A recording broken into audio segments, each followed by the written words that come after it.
এ কি নাদিয়া, তুমি এখানে?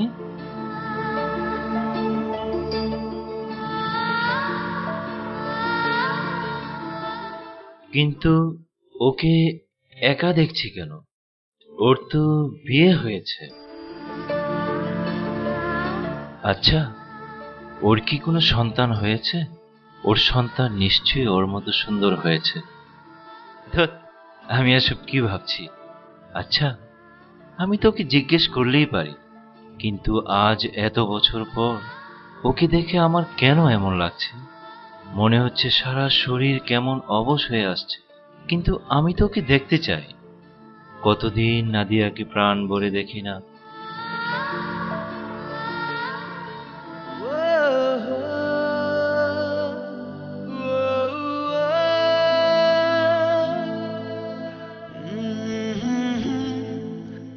আচ্ছা, নাদিয়ার কি মনে আছে ইউনিভার্সিটির সেই দিনগুলির কথা?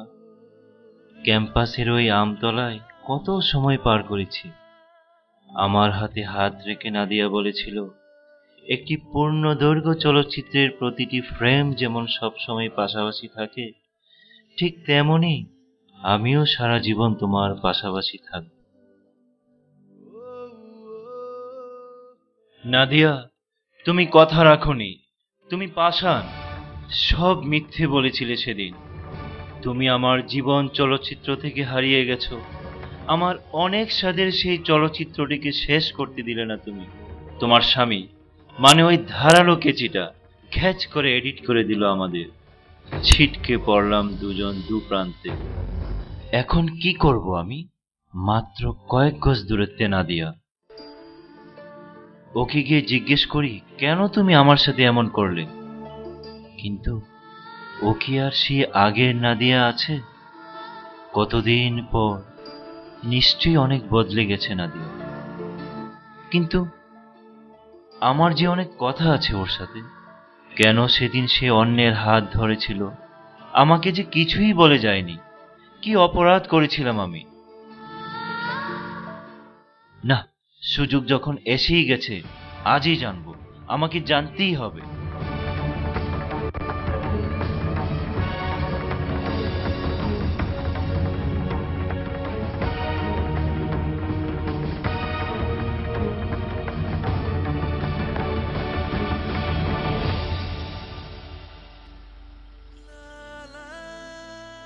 নাদিয়া, দেখো কে তোমার পাশে।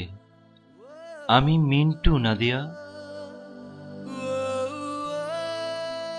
তুমি কি এখনো বুঝতে পারছো না আমি তোমার পাশে দাঁড়িয়ে আছি? তুমি কি ওই আকাশ, ওই লেকের সৌন্দর্য কোনোদিন দেখোনি? এদিকে চেয়ে দেখো, আমি তোমার মিন্টু, তোমারই পাশে দাঁড়িয়ে আছি।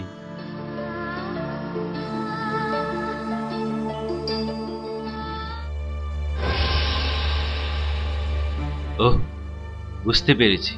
তাহলে ওই 4টি বছর যা হয়েছে সব মিথ্যে। আচ্ছা নাদিয়া, তুমি কি সত্যি আমাকে চিনতে পারছো না? হে খোদা, এটাও আমাকে বিশ্বাস করতে হচ্ছে।